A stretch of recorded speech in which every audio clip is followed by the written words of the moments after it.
হ্যাঁ, প্রহরীরা জিজ্ঞেস করেছে এই তুমি কে? এবার আমি যদি বলি আমি চোর তাহলে তো এখনই আমায় বাঁধবে, এবার আমি এখন কি করব? হ্যাঁ, কিন্তু গুরুকে কথা দিয়েছে আর জীবনে মিথ্যে কথা বলা। এবার খটম চোরা কি করেছে, একেবারে গলা ফুলিয়ে বলছে, এই প্রহরী, আমার নাম খটম চোরা, আমি এই এলাকার সব থেকে বড় চোর। अधरं मधुरं वदनं मधुरं नयनं मधुरं हसितं मधुरं।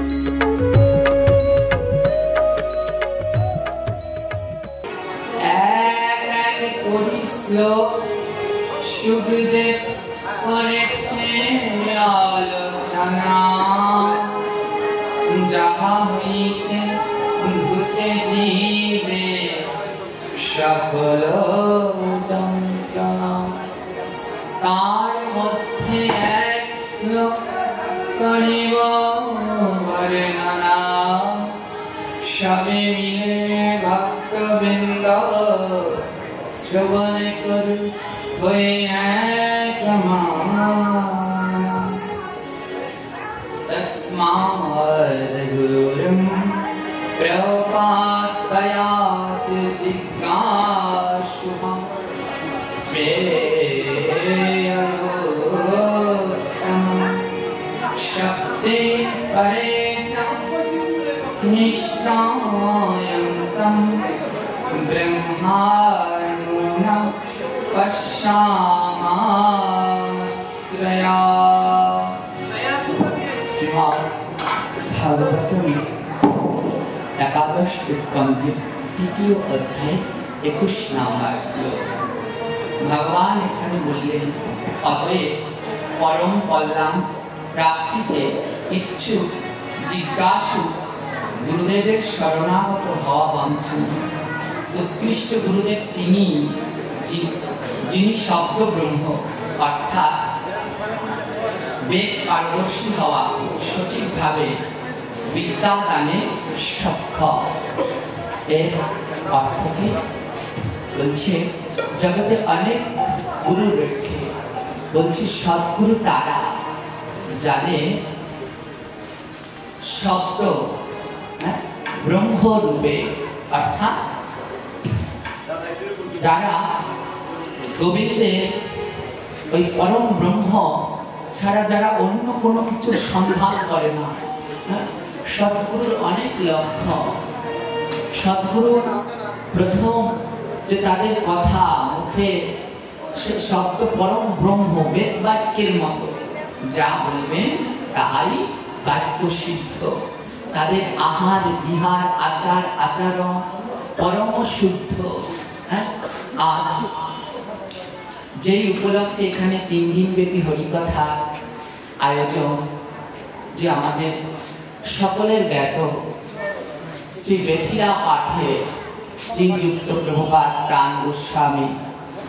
প্রাণগোপাল গোস্বামীর নিকুঞ্জ গমন উপলক্ষে এই হরিকথা আয়োজন। তো এই বেথিরা পাঠে গুরুদেবদের কথা, গোস্বামী পরিবার তারা সদ্গুরু, তাদের কথা কে না জানে। আজ যার উপলক্ষে এই হরিকথা, আমি ছোটবেলায় আমার ঠাকুমার মুখে শুনতাম যে তারা কত বড় সিদ্ধ ছিলেন। তারা কেউ 1 গ্লাস জল দিলেও পান করতেন না। এই গুরু মহারাজ কোন কলের জল, কিছু জল না, পুকুরের জলাঙ্ক, সেই পুকুর যে পুকুরকে যে আমরা বলি কি উৎসর্গা করা হয়েছে, অর্থাৎ প্রতিষ্ঠা করা হয়েছে। এই গুরুদেব প্রতিষ্ঠা করা পুকুরের জল ছাড়া কোনো জায়গার জল তিনি গ্রহণ করতেন না। সে আমরা তো যেখানে জল পাই সেখানে সব জল গ্রহণ করে নেই, কিন্তু সে নিজের হাতে জল আনতেন এবং ওই বৃদ্ধ বয়সেও সে নিজের হাতে জল আনতেন। আমাদের গ্রামে যখন ইনি গিয়েছিলেন তখন ওইরকম প্রতিষ্ঠা করা পুকুর অনেক দূরে ছিল, একটা পুকুর ছিল, আর এমনি সব পুকুর, তো এমনি পুকুরের জল উনি পান করবেন। আমার ঠাকুমা বলতেন পিতলের কলস নিয়ে, বৃদ্ধ সে, সেই সময় অনেক বয়স্কার, তো পিতলের কলস নিয়ে গ্রামের বাড়িতে প্রচন্ড কাদা, সেই কাদার মধ্যে হেঁটে হেঁটে পা একটা দিচ্ছে, হাঁটু সমান বেড়ে যাচ্ছে, তারপর সেখান থেকে জল এনে তারপরে ভগবানের ভোগ দিবে। সে কিরকম ভাবে? আমাদের মতো তার জিহ্বার এরকম লোভ নেই। হ্যাঁ, সে এতটাই শুদ্ধ এবং সদাচারী ছিলেন এবং এই পরম্পরার বর্তমান আচার্যগণ তদ্রূপ। হ্যাঁ, তারা একসিদ্ধ আহার করেন, কোনো ধরনের সোমবার বা আলাদা করে ঝাল মশলা কিছু নয়, সমস্ত কিছু একসাথে দিয়ে সিদ্ধ করে তারপরে গোবিন্দকে ভোগ দিয়ে তারপরে তারা সেই প্রসাদ পায়। আমাদের তো কত জিহ্বায় লোক, ডাল ধোকা ছানা এই সেই কত পদ, কিন্তু তাদের এত ত্যাগ, ওই মশলাও বর্জন করে দিয়ে সব একসাথে দিয়ে যে জীবনটা ধারণ করতে হবে, গোবিন্দের নাম করতে হবে, তার জন্যই শুধু প্রসাদটুকু পাওয়া। হ্যাঁ, বলছি তারা কিভাবে, তাহলে তাদের বেঁচে থাকা কিভাবে সম্বল কি? মহাযজ্ঞের আহার হচ্ছে হরিনাম। তারা এত পরিমাণে হরিনাম করে না যে ওই হরিনামেই তাদের হৃদয়, প্রাণ, পেট সবই ভরে যায়। তাদের আর আমাদের মতো ওরকম গাঠি বরাদ্দে খাওয়া লাগে না। আমরা খাই আর তারা পায়, আমরা খাই তারা পায়। খাওয়ার পাওয়ার মধ্যে বোঝে, আমরা রান্না করি, রান্না করে ওই টেবিলের উপরে থালে নিয়ে বসে বসে খাই, কিন্তু তারা পায় কিভাবে? তারা যা রান্না করে তা গোবিন্দের কাছে দেয়, গোবিন্দের কাছে দিলে তা প্রসাদ হয়, আর প্রসাদ কোনোদিন খাওয়া যায় না, প্রসাদ পায়। হ্যাঁ, তাই আমরা খাচ্ছি আর তারা পাচ্ছে। তাই শিষ্য অনেক হয়, কিন্তু সদ্গুরু পাওয়া এত সহজ নয়। ভগবান শ্রীকৃষ্ণ অর্জুনকে বলেছিল, শোনো শোনো ও গোপাল, একখানে কথা গো, গুরু মিলে লাখে লাখে শিষ্য মিলে তো। শোনো শোনো ও গোপাল, একখানে কথা গো,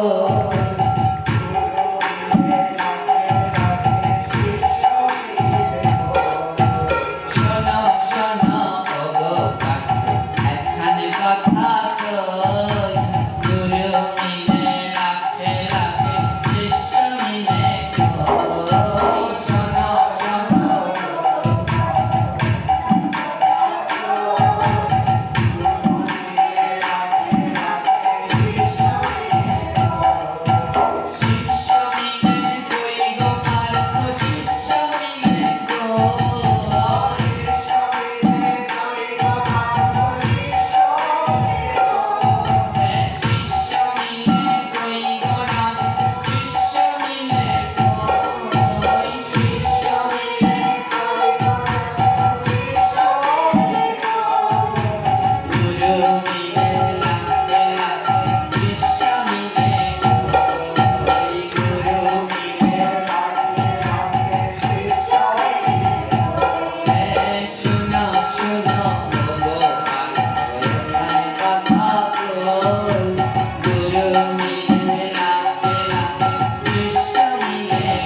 অর্জুনকে বলছে, অর্জুন, গুরু তো লাখে লাখে পাওয়া যায়, কিন্তু শিষ্য না, শিষ্যের গুণে মহিমায় গুরুদেব অনন্ত কাল ধরে জগতে বিচার করে। আমরা দেখতে পাই মহাজনীয় জীবনধারা লোকনাথ গোস্বামী তার একজনই শিষ্য নরোত্তম ঠাকুর মহাশয়। নরোত্তম ঠাকুর মহাশয়ের প্রেম ভক্তিতে আজও জগতে কেউ এই গুরু শিষ্যের জুটিকে ভোলেনি। রুহিদাস মুচি তার গুরু ছিল রামানন্দ দাস বাবাজি। তার সেই গুরু কৃপায় আজও কেউ গুরু শিষ্যের সেই যুগলবন্দী ভোলেনি। এই রুহিদাস মুচি এর শিষ্য ছিল ভক্ত সেই কুণ্ডুরির ধামে। সেই কুণ্ডুরি তো তার কথাও জগতে আজকেও এখনো কেউ ভুলেনি। তো দীক্ষা, আমরা সবাই দীক্ষা নেওয়ার জন্য পাগল হয়ে যাই যে কখন দীক্ষা পাবো, কখন দীক্ষা পাবো। বলে দীক্ষাটা কি জানো? আগে দিয়ে পরে খাও, তাকে বলে দীক্ষা।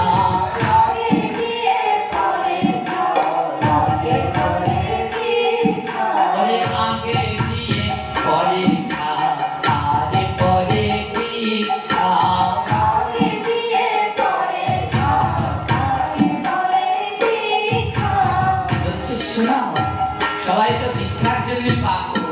বলে দীক্ষা তো তখনই পূর্ণ হবে আগে দিয়ে তারপরে খা।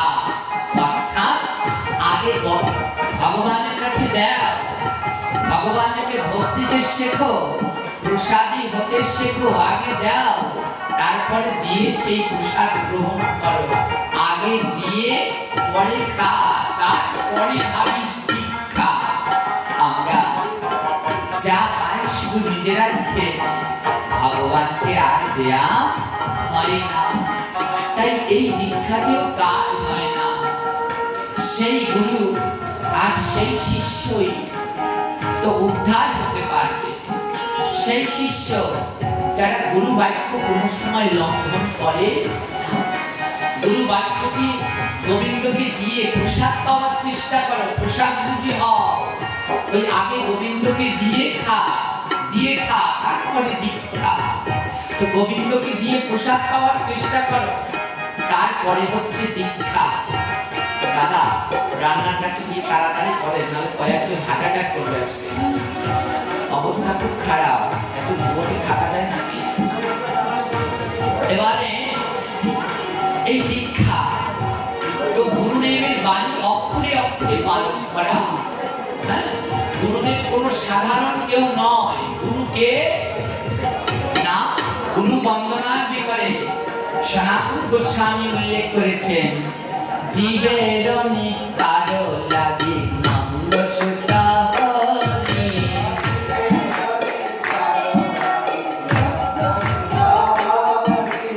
ভুবনে প্রকাশ হন গুরুর পদধরি। ভুবনে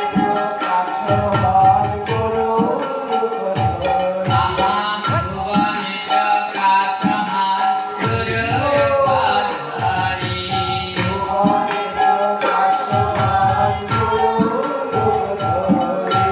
মহিমায় গুরু কৃষ্ণ এক করি জ্ঞান। মহিমায় গুরু আকারিবে সবে সত্য করি মান।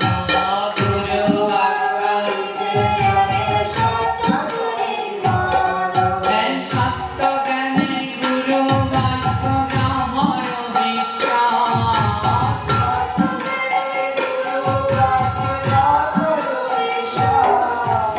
অবশ্য তাহার হয় ব্রজ ভূমি বাস। অবশ্য তাহার হয় ব্রজ ভূমি বাস। মানে গুরুকে জীবের নিস্তার লাগি নন্দ সুত হরি। অর্থাৎ শ্রী নন্দ মহারাজ জীবের নিস্তার লাগি নন্দ সুত, মানে নন্দের ছেলে। ভুবনে প্রকাশ হয় গুরুরূপ ধরি। আমার নন্দের ছেলের নাম কি? ভগবান সেই কৃষ্ণ ওই নন্দের ছেলে গুরুরূপ ধারণ করে ভুবনে প্রকাশ হয়েছে। আপনার গুরু আমার গুরু সবই ওই গোবিন্দেরই অংশ। সেই নন্দের ছেলে আমাদের কলিহত জীবকে উদ্ধার করবার জন্য গুরুরূপ ধারণ করে প্রকাশ হয়েছে। পরের লাইনে কি বলেছে? মহিমায় গুরু কৃষ্ণ একই করিয়া। গুরু এবং কৃষ্ণের মহিমা আলাদা নয়, এক। কিন্তু তাই বলে গুরু আবার সাক্ষাৎ গোবিন্দ। একদল আছে, অনেক দল এরকম আছে যারা গুরুকেই স্বয়ং ভগবান বলে মানে। গুরু ছাড়া আর কিছুই বোঝে না। গুরুকেই শুধু ভগবানের মন্দিরে শুধু গুরুদেবেরই ছবি রয়েছে, কিন্তু ভগবানের কোনো চিত্রপট, এমনকি গুরুর চরণে তুলসী পাতা দেয়। একটা দুটো নয়, 108টা তুলসী পাতা রয়েছে গুরুদেবের চরণে। এমনও এক মত রয়েছে। এইরকম অনেক মত রয়েছে। বলে শোনো, গুরু আর কৃষ্ণ এদের মহিমা এক, তাই বলে তাদের সমান নয়। পুত্র, বাবার থেকেই পুত্রের সৃষ্টি, কিন্তু তাই বলে বাবা আর ছেলে দুজনে এক নয়। তাই বলছে মহিমায় গুরু কৃষ্ণ এক করি জানো, গুরু আজ্ঞা নিতে সব সত্য করি মানো। গুরুদেব যে আজ্ঞা করেছেন, ওমা দীক্ষা যখন আমরা সবাই নেই, গুরুদেব কতগুলো আজ্ঞা দেয় যে এটা পালন করবে। একাদশী ব্রত করা, সদাচার জীবন যাপন, প্রতিদিন 16 মালা জপ করা, অনেকগুলো গুরু আজ্ঞা আছে। এই গুরুদেবের আজ্ঞাগুলো পালন করতে হবে এমন ভাবে, গুরু আজ্ঞা নিজের সবই সত্য করি মানো। মানে গুরুদেবের আজ্ঞাটা যেন বেদের মতো সত্য হয়, বেদ বাক্য যেমন সত্য, গুরু আজ্ঞাও যেন তেমন সত্য হয়। আর কি বললো? সত্য জ্ঞানী গুরু বাক্য যাহারও বিশ্বাস, অবশ্য তাহার হয় ব্রজভূমে বাস।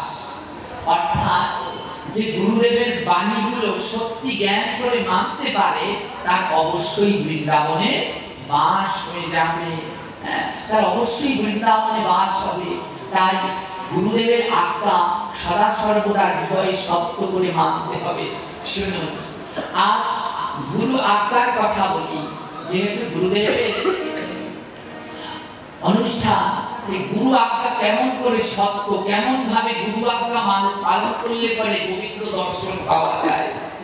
বলছি গুরু আজ্ঞাটা একেবারে বেদ বাক্যের মতো হৃদয়ে সত্য করে মানবে।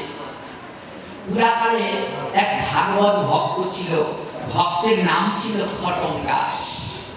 মন দিয়ে শুনবেন মাগো, যে গুরু বাক্য কতখানি গুরুত্বপূর্ণ। গুরুদেবের কথা যে পালন করতে পারে, তার জীবনে আর কিছু লাগে না। পুরাকালে ভক্ত ছিল, ভক্তের নাম ছিল খটম দাস। এই খটম দাস মূলত ভক্ত ছিল না, ছিল একটা দুর্দর্শ চোর, একটা বড় চোর ছিল খটম দাস। তো সে আবার যেই সেই চোর না, মানে বংশ পরম্পরার চোর। খটম দাসের বাবা চোর, খটম দাসের দাদু চোর, তার তালই চোর, যত পূর্বপুরুষ আছে সব চোর। ডাক্তার, কবিরাজ তারা ভালো হয়, যারা ওই ছোটবেলা থেকে কবিরাজি দেখতে দেখতে বড় হয়। অর্থাৎ তার বাবায় আমাদের মামাই আছে, এরকম কবিরাজি দেখতে দেখতে যারা বড় হয়েছে তারা কবিরাজিতে ভালো। যারা পড়ানো দেখতে দেখতে বড় হয়েছে তারা শিক্ষক হলে ভালো। এরকম একটা। তো খটম ছিল এমন বড় চোর, ওই চুরি দেখতে দেখতে বাপ দাদার সাথে বড় হয়েছে, এবং ওর চুরি হচ্ছে নাম করা চুরি। তো খটমের চুরির জ্বালায় মানুষ খুব সাবধান। এবার এই খটম চোরের জ্বালায় সবাই অতুষ্ট। তো এই খটম চোর এখন একটা নতুন বুদ্ধি নিয়েছে। কি বুদ্ধি? ওই বনের ভিতরে গাছের উপরে উঠে বসে থাকে, জঙ্গলের রাস্তায় গাছের উপরে উঠে বসে থাকে। যখন দেখে ওই জঙ্গলের রাস্তা দিয়ে কোনো ব্যক্তি চলে যাচ্ছে, ওই খটম চোরা লাফ দিয়ে ওই ব্যক্তির কাঁধের উপরে পড়ে, কাঁধের উপরে পড়ে যা আছে সর্বস্ব একেবারে চুরি করে লুট করে নিয়ে যায়। তো চারদিকে প্রচার হয়ে গেছে বনের জঙ্গলের ভিতরে একটা চোরটাকে নাম হচ্ছে খটম চোর। তো ওই খটম চোরের জ্বালায় ওই জঙ্গলের রাস্তায় অনেক ভুলেও কেউ যায় না। এবার হয়েছে কি, বৃন্দাবন থেকে এক সাধু, নাম তার ব্রজমোহন দাস বাবা।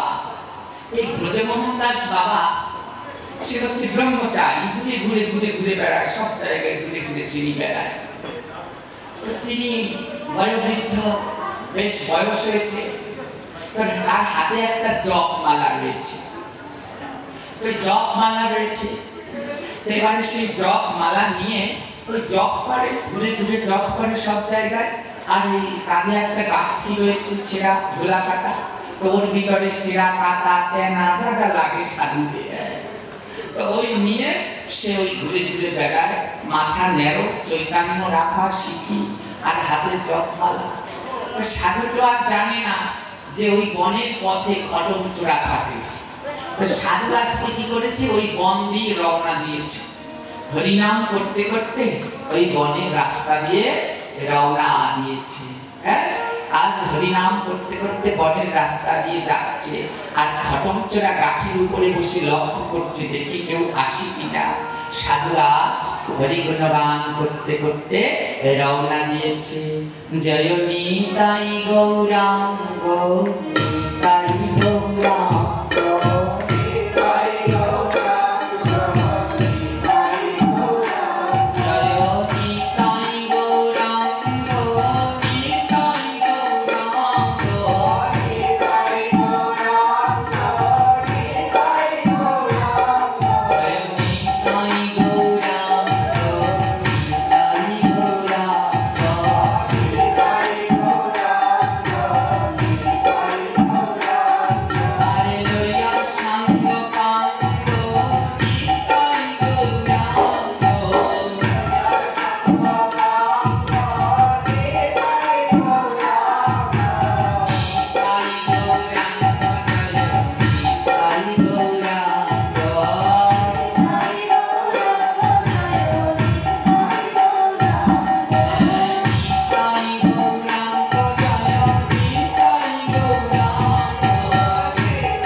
প্রতিদিন আমার নিতাইয়ের নাম তোমরা মুখে বলো রে। আবার কি বলছে, বলে ভজ ভজ রে, ভজ ভজ রে, জীবের ভজ নিতাই, ভজ ভজ রে,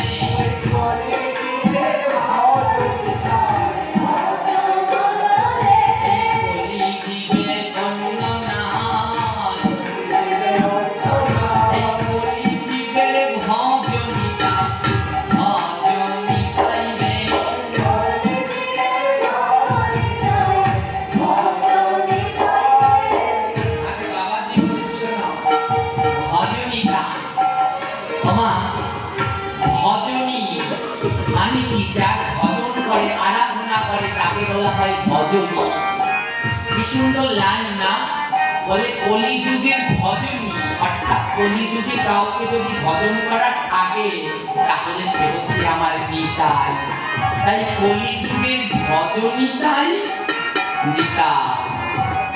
একটা স্পেস দিয়েছে ভজনী, মধ্যখানে কিন্তু থাকা, তারপরে তাই, অর্থাৎ কলিযুগের ভজনী তাই, ভজনিতা। কি সুন্দর মধুর লাইন নরোত্তম ঠাকুর মহাশয় লিখেছে। আর কি বলেছে পরের লাইনে, বলছে তোমরা আগে ভজনী,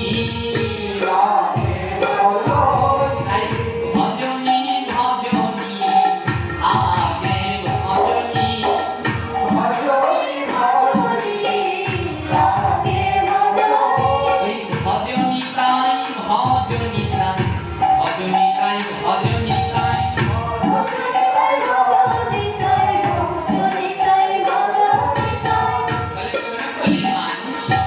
তোমরা এতদিন আমার নিত্যানন্দের ভজনা করনি, কিন্তু আজ থেকে নিতাই মানে নিত্য নিত্য দিন আমার নিত্যানন্দের ভজন করো।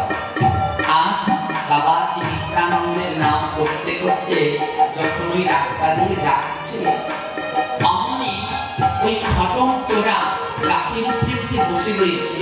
যেই যাচ্ছে সাধু যাচ্ছে, আর ঝাঁপ দিয়ে সাধুর কাঁধের উপরে পড়েছে। সাধুর কাঁধের উপরে পড়েছে। আমার সাধুর যে কাঁধের উপরে পড়েছে ব্রজমোহন দাস বাবা, বড় শুদ্ধ বাবাজি মহারাজ, যেটার কাঁধের উপরে পড়েছে ব্রজমোহন দাস বাবা কি করেছে, এই পা দুটো দুই হাত দিয়ে ঠেসে ধরেছে। পা দুটো দুই হাত দিয়ে ঠেসে ধরেছে। আর বাবাজি বলে, আহা আমার কত ভাগ্য ভালো, ভক্তের দাঁড়ে দাঁড়ে গেলে যদি একটু ভক্তের চরণ ধুলা নিতে যায়, ভক্তরা তাড়াতাড়ি পা সরিয়ে নেয়, কেউ চরণ ধুলো দিতে চায় না, অপরাধ হবে বলে। আজকে আমার কত ভাগ্য ভালো, ও ভক্ত তুমি একেবারে লাফ দিয়ে আমার কাঁধের উপরে পড়ে চরণ ধুলা দিলে। হ্যাঁ বলছে লাফ দিয়ে পড়ে একেবারে কাঁধের উপরে পড়ে চরণ ধুলো দিয়ে দিলে। ওমা যে এই কথা বলেছে, খটম চোরা বলছে, এই সাধু আমি তোকে চরণ ধুলা দিতে আসিনি, আমি হচ্ছি এই দেশের সব থেকে নাম করা চোর, আমার নাম হচ্ছে খটম। বলছে আমি হচ্ছে এই দেশের সব থেকে নাম করা চোর, আমার নাম হচ্ছে খটম। ও ব্রজমোহন দাস বাবা বলে, ও তোর নাম খটম চোর, তো তুই আমার কাছ থেকে তোর নাম, তোর মুখটা তো একটু দেখি। কাছ থেকে নেমেছে চোরা, বাবাজির সামনে গিয়ে দাঁড়িয়েছে। বাবাজি দেখছে কি সুন্দর দিব্য একটা চেহারা। বলে, হ্যাঁ রে খটম, তুই চুরি করিস কেন?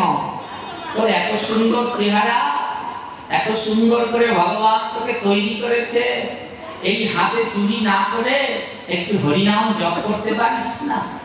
এই হাতে চুরি না করে সব কর্ম করে গোবিন্দের প্রসাদ পেতে পারিস না? চুরি করিস কেন? খটম বলছে, দেখো সাধু, আমায় তো জ্ঞান টান দেবে না, তোমার কাছে কি আছে সেইগুলো বের করো, আগে যে মূল্যবান বস্তু আছে সেই মূল্যবান বস্তুটা আগে দাও। কি আছে তোমার কাছে মূল্যবান বস্তু? দাও দাও। ও মূল্যবান বস্তু নিবি? বাবাজির হাতে ছিল জপমালার থলি। বাবাজি কি করেছে, ওই জপমালার থলিটা খটমের হাতে দিয়ে দিয়েছে, নাও খটম, এই যে আমার মূল্যবান বস্তু। খটম চোরা ভেবেছে ওই থলির মধ্যে মনে হয় অনেক টাকা পয়সা আছে। খটম চোরা থলির ভিতরে হাত দিয়ে যখন টেনে বের করেছে, দেখে এক ছাড়া কাঠের তুলসীর। খটম চোরা বলছে, আরে সাধু, তোমার কাছে এই কাঠের মালা চেয়েছি কি? আমি মূল্যবান সম্পত্তি চেয়েছি। বাবাজি বলছে, শোনো, আমার কাছে জগতের সব থেকে মূল্যবান হচ্ছে জপমালা, এর থেকে মূল্যবান বস্তু আমার কাছে আর। খটম রাজ কি করেছে, খটম চোরা সাধু কাঁধের উপরে ঘর দিয়ে একেবারে ঠেসে বসিয়েছে। বস নাই মানে, দেখি তোর ব্যাগের মধ্যে কি আছে, ওই ঝুলি খাটার মধ্যে কি আছে দেখি। আমার ঝুলি কাটার মধ্যে টেনে টেনে বের করছে, দেখে একটা ছেঁড়া কাটা, ওই তিলক দেওয়ার জন্য একটা ছেঁড়া তেনা, তিলক দিতে লাগে না তেনা, ছেঁড়া তেনা, ওই একটা ছেঁড়া চাদর, এইরকম অবস্থা। এবার সারা জায়গা খুঁজেছে, কিন্তু একটা পয়সাও নাই। খটম চোরা বলছে, এই সাধু, তোরা তো সাধু মানুষ, তোদের কাছে অনেক টাকা থাকার কথা, কিন্তু তোর কাছে তো কিচ্ছু নেই। কারণ কি? আমার যারা প্রকৃত সাধু তাদের কাছে এক কিঞ্চিত টাকা জমা করে না। ওই গোবিন্দ দাস মহাপ্রভুর সাথে রওনা দিয়েছিল, একটা হরতকি জমা করেছিল, মনে আছে? একটা হরতকি জমা করেছে, মহাপ্রভু পাঠিয়ে দিয়েছে, তুমি সন্ন্যাসীর যোগ্য না, নিজের জন্যও না, একটা হরতকি জমা করেছিল ভগবানের জন্য, পাঠিয়ে দিয়েছে, তোমার দরকার নেই, তুমি চলে যাও। বলে সাধুর চরিত্র কেমন? ন্যাড়া মাথা ছেঁড়া কথা, মুখে বলে কৃষ্ণ কথা, গাছতলায় বাস অঙ্গে বহির্বেশ, আরে কিছু নাহি বোঝে তারা, যেথায় হয় সাধু সঙ্গ সেথায় যায় তারা, বৈষ্ণবের চরণ ধুলি অঙ্গে মাখে যারা। বলে প্রকৃত সাধু তো সে কেমন, ন্যাড়া মাথা চেরা কাঁথা, মাথায় চুল রাখে না, মাথাটা ন্যাড়া করে দিয়েছে। কেন? বলে চুল থাকলে আবার চিন্তা আছে, ওই চুল থাকলে মাথায় তেল দিতে হবে।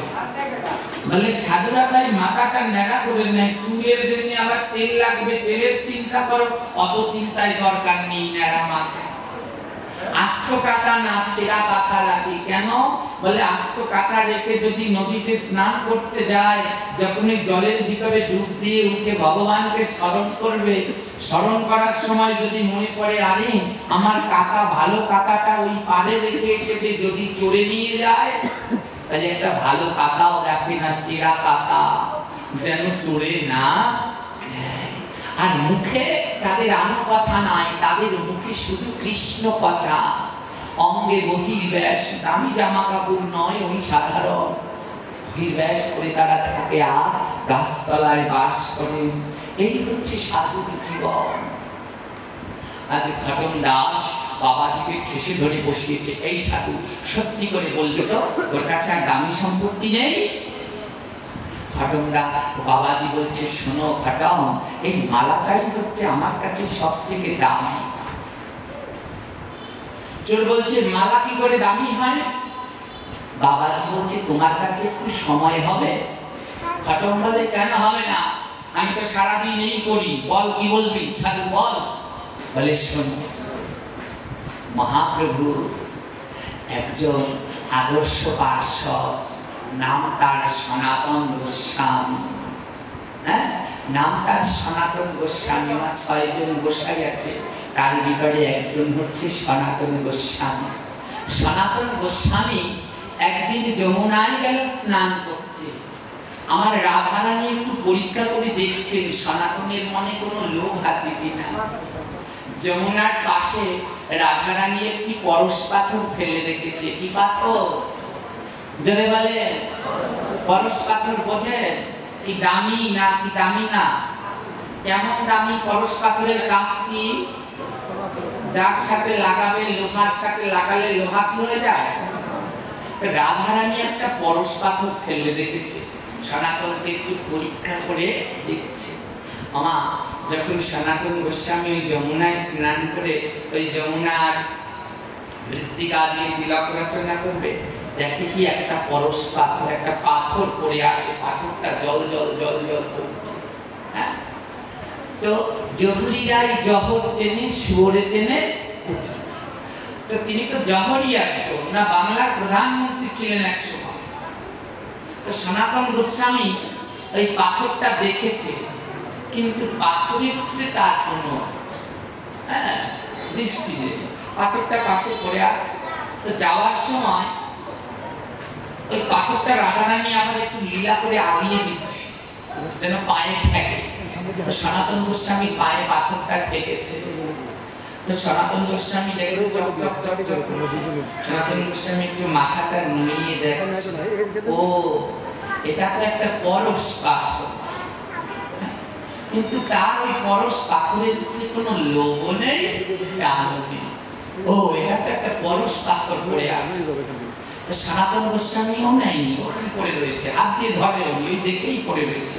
সে তার মতো মালা জপ করে চলে যাচ্ছে।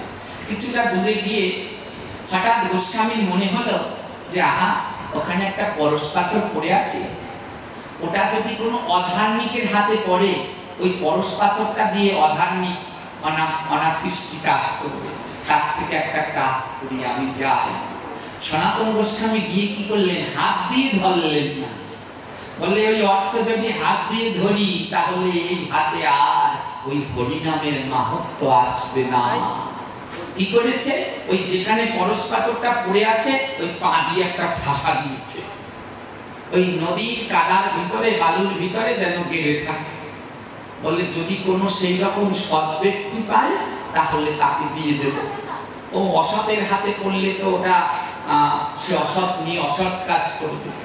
তাই সনাতন গোস্বামী পরশ পাথরটা নিয়ে পা দিয়ে ঠেসে ওই যমুনার বালির মধ্যে লুকিয়ে রেখে রেখে তার কাছে চলে গেল। এইদিকে মহাদেবের এক পরম ভক্ত ছিল, বর্ধমানে থাকতো। তো সেই পরম ভক্ত তার একটা মাত্র কন্যা, সে ছিল ব্রাহ্মণ। তো সে শুদ্ধ ব্রাহ্মণ, মহাদেবের ভক্ত। তো মেয়েটাকে বিয়ে দিতে পারছে না, খুব দারিদ্রতার অভাব, টাকা পয়সা নেই।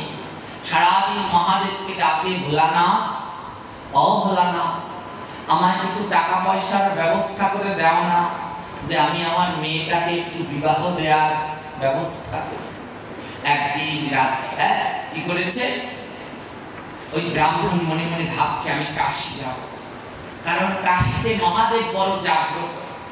আমি কাশী গিয়ে মহাদেবের কাছে প্রার্থনা করব ধন সম্পত্তির জন্য।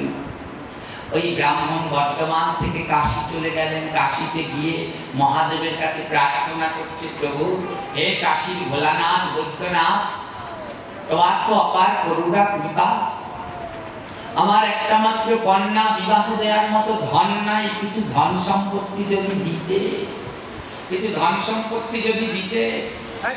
রাত্রবেলায় ওই ব্রাহ্মণ যখন ঘুমালো, ভোলানাথ স্বপ্নে দেখাচ্ছে, ও ব্রাহ্মণ, তুমি একটা কাজ করো, বৃন্দাবনে যাও। বৃন্দাবনে একজন ধনী আছে, তার নাম হচ্ছে সনাতন। তুমি ওই গোসাইর কাছে যাও, ওই গোসাই তোমায় ধন দিয়ে দেবে। ব্রাহ্মণ রাত্রবেলায় এই স্বপ্ন দেখে সকালবেলায় আনন্দে আটখানা, বৃন্দাবনে মানে অনেক বড় এক টাকা পয়সাওয়ালা ধনী মানুষ আছে। ওমা, ওই ব্রাহ্মণ পরের দিন সকালে বৃন্দাবনে রওনা দিলেন। দীর্ঘদিন পরে বৃন্দাবনে পৌঁছালেন। বৃন্দাবনে সনাতন গোস্বামী কোথায় থাকে? সনাতন গোস্বামী একটা ঝুপড়ি বেঁধে, ঘর না ঝুপড়ি, ঝুপড়ি কাকে বলে বোঝেন? লতা পাতা এনে কোন রকমে গাছের সাথে পেঁচিয়ে ওর মধ্যে ঢুকে বসে বসে জপ করে। ঝুপড়ি বেঁধে মাটি, কতখানি মাটি গর্ত করে ওই গর্তের মধ্যে অর্ধেক বসে নেয়, ঝুপড়ি বেঁধে ওখানে বসে বসে জপ করছে। বৃন্দাবনে গিয়ে ব্রজবাসীদেরকে জিজ্ঞেস করছে, হ্যাঁ গো, এইখানে সব থেকে ধনী সনাতনকে চেনো? সনাতন গোসাইকে চেনো? ব্রজবাসীরা বলে, তাকে কে না চেনে, ওই সামনে আগিয়ে যান, ওই সামনে একটু সামনে আগিয়ে যান, দেখবেন পেয়ে যাবেন, ওই বংশীবটের দিকে আগিয়ে যান। আমার আগাতে আগাতে সবার কাছে জিজ্ঞেস করতে করতে সনাতন গোস্বামী যেখানে ভজন করছে সেইখানে ওই ব্রাহ্মণ পৌঁছে গেছে। এবার এক লোককে জিজ্ঞেস করছে, কি গো সনাতন গোসাই ঘর কোনটা জানো? লোক দেখিয়ে দিচ্ছে, ওই যে ঝুপড়ি দেখছো ওটার মধ্যেই সনাতন গোসাই আছে। ব্রাহ্মণ বলে, আমি ওই গোসাই কথা বলিনি, আমি বৃন্দাবনের সব থেকে ধনী লোকের কথা বলেছি। ব্রাহ্মণ বুঝেছিল মনে হয় অনেক টাকা পয়সা আছে তার কাছে, অনেক টাকা পয়সা, ধনী লোক, তার কথা বলছি, ওই আছে নাকি? ব্রজবাসীরা বলে, হ্যাঁ, বৃন্দাবনে যদি কেউ ধনী থাকে তাহলে সনাতন, উনি ধনী। ব্রাহ্মণ বলে, এরা মনে হয় আমায় ভুল লোকের ঠিকানা দিচ্ছে, তারপরেও যাই, গিয়ে দেখি মা ভাঙা ঝুপড়ি ঘরে।